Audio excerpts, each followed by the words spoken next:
But Brandon, let's continue our podcast. Before we make our picks, we're going to be looking at the Big 12. Big matchup in the Big 12. We got number 8 TCU. Well, at the moment, because we're recording this on Monday. Yes. We're looking at number 8 TCU, number 5 right now, Oklahoma. Both are 8-1 overall. Both are 5-1 in the conference. I know TCU fans are going to get mad how we phrase this question, or are probably already typing away in the comment section, but can TCU end Oklahoma's playoff hopes? Can they end them right here and go, you're done? Can they? Yes. Will they? With the defense that TCU has played for most of the season, and if they're able to slow an Oklahoma team that's averaging 45 points a game,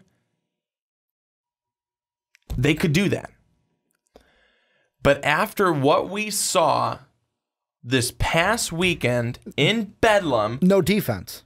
No defense. Unbelievable. Well, and you know what's the funniest part about that game? Don't mean to cut you off, but I was watching that game with Sean and Dave before the UFC 217 fights were starting, and Dave, I think it was Dave, was like, "Oh my God, this game is like so much offense," and I kept saying, "Yeah, it's the Big 12. They don't play defense. Don't worry, it's the Big 12. They don't play defense. Like defense is something foreign to a Big 12 team. However, who has a good defense and who actually plays defense? I'll give you a hint. It's Gary Patterson and the Horned Frogs. They play defense. I mean, 24/7." 14-7, 0 points, 6 points, 24, 31. The most they've let an opponent score was SMU, and that was 36. I'll be honest with you, the thing that would worry me the most in this game is the fact that Oklahoma, on average, gives up 28 points per game. Yeah. 28 points per game. That's not good. They only gave up 16 to a Ohio State team that can be very potent at times. But even though they won the game this past week, they gave up over 50 points. They gave up over 50 points. Well, and that is unbelievable. I do think, though, that if TCU is able to come in and play the type of defense that they played against Oklahoma State, they can win this game.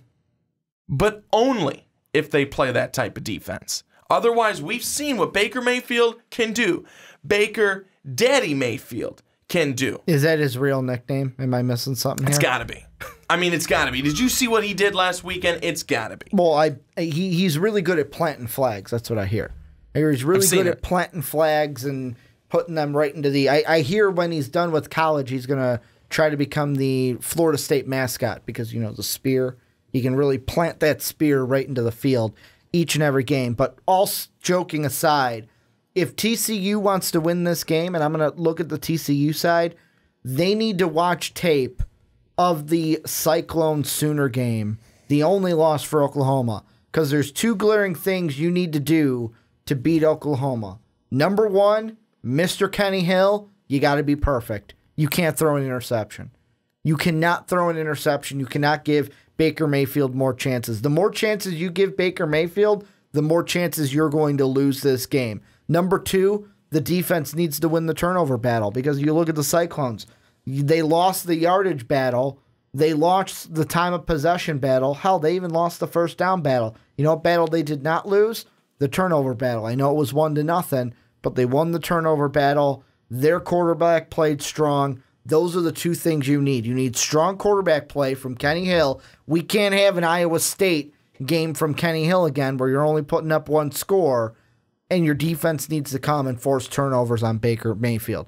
If you do those two things, you'll walk away on top after Week 11. If TCU, one thing this past weekend that Oklahoma was able to do and what they had success doing is getting guys wide open, streaking down the field. I mean, it was blown coverage multiple times, at least 3 different times, that led to 3 different scores by the Oklahoma State defense. They were bad. But if TCU doesn't allow that, if they don't allow an Oklahoma State, an Oklahoma Sooner to get down the field wide open, streaking wide open, literally throwing hands up all alone and catching the football. And they have coverage on every single guy, every single play. They don't allow someone to get behind him. I think TCU can win this game. I think TCU can win this game because Oklahoma has been able to thrive on being able to catch guys getting wide open so many times this season. And certainly so many times in that game this past weekend. But also, the thing that's also very, very, very scary about Oklahoma is they score like that. They score in 2 seconds. I'm going to say this, and the thing about this game, this is going to be our Big 12 championship. Basically, because of last week, this is going to be our Big 12 championship. Because, I mean, I know what people are going to say, but Ricky, if TCU loses, they'll have 2 losses. Yes, they'll have the tiebreaker over the Cowboys, but they won't have the tiebreaker over Iowa State. Ha ha ha. The reason why is now the game between the Cowboys and the Cyclones this weekend, this weekend, super important. Most important game, because if I'm TCU, if I'm a fan, because the players, obviously, you're focusing on just your game, or should be, rat poison. However, if I'm a TCU fan, I am looking at that Oklahoma State-Iowa State game, and I'm going, I'm cheering for the Cowboys. Because if the Cowboys beat Iowa State, I don't think TCU loses again this year. I don't think they lose to Texas Tech. I don't think they lose to Baylor, although Baylor, congratulations, you beat an FCS team in Kansas. I know we just had Patrick on, and he's like, you can't talk bad about my Kansas Jayhawks. I think he was just talking about basketball, though, so I think it's okay if I make fun of the Jayhawk football team.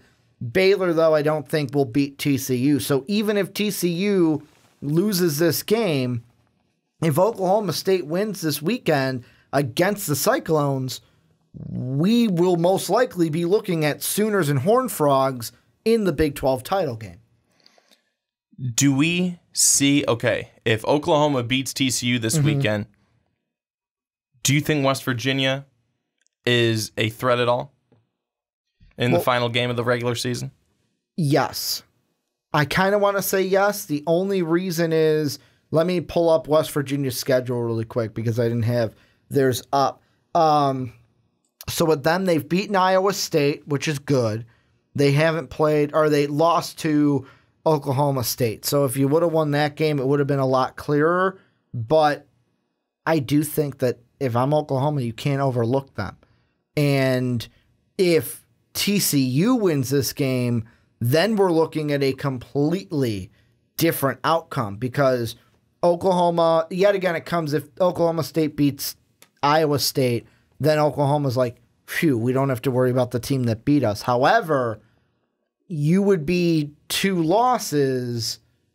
West Virginia would be 2 losses. If West Virginia beat you, it would create a weird triangle in the Big Ten where Oklahoma's beaten Oklahoma State beat West Virginia, but West Virginia beat Oklahoma. It would create a weird triangle to say which one, and then TCU would just be sitting there going, you know what? You guys settle it and then come talk to us. Whenever you guys pull straws or rock, paper, scissors or figure out who wants to come play us, just whoever wins comes and plays us. Just deal with it on your own. It'd be really hard to kind of figure out the tiebreaker for who would you think would be in there. But if, and also another thing that kind of plays in that, if West Virginia beats Oklahoma, even if Iowa wins, or Iowa State wins, it creates a weird triangle because they beat Oklahoma. It really does. But Ricky, how about this? We're talking about a potential five teams that I don't want to be saying they're all in the mix, because they're not necessarily all in the mix, but that are all competitive here in the Big 12 this year. And I know that's getting a little bit away from TCU Oklahoma specifically, but we're talking about a Big 12 conference that has been strong. Well, and it's only because the only reason we're having this conversation this year is because of the Big 12 title game coming back. And thank you for the Big 12 for finally listening to me and bringing the game back. Because just to you. If you're a Power 5 conference, it should be a mandated rule in college football. If you're a Power 5 conference, you should have a title game in your conference. If you do not, your team can't make the playoff. That's how it should be. Thank you for the Big 12 for bringing it back. But that's the only reason we're having this conversation, because let's be completely honest. If we didn't have a title game and it was like last year, you know what discussion we're having right now about this TCU-Oklahoma game? We're not asking, can TCU end Oklahoma's title hopes? We're asking who's going to win the Big 12. Because if without the title game, whoever would have won this game or whoever would win this game would win the Big 12 based off of the records that we have upon us. Because Oklahoma, if TCU wins, I don't see them losing the other two. They would only have one loss. They would win the Big 12. So that's why having the Big 12 title game allows us to have this conversation and still keep two lost teams like the Cowboys, Mountaineers, and Cyclones in the discussion. All I can say is that we've got ourselves a very, very good game coming up Saturday night in Oklahoma. It's going to be a hard-fought game. I definitely don't expect it to be as high-scoring as this past weekend's game that we saw. It's not going to be 62-52. I don't even know if we get into the 50s. It may even be a game in the 30s.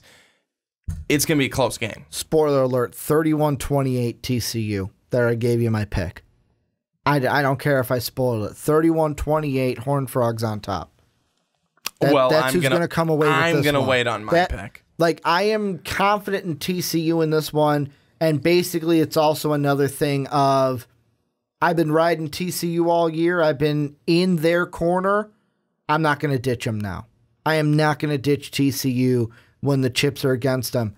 I didn't do the same for Ohio State against Penn State. I'm not going to do the same thing to TCU, or I am going to do the same thing with TCU. I'm going to back them in this one. If things are similar to the Big Ten, which they might be, Penn State fans, I told you so, that would mean TCU would get the win over Oklahoma.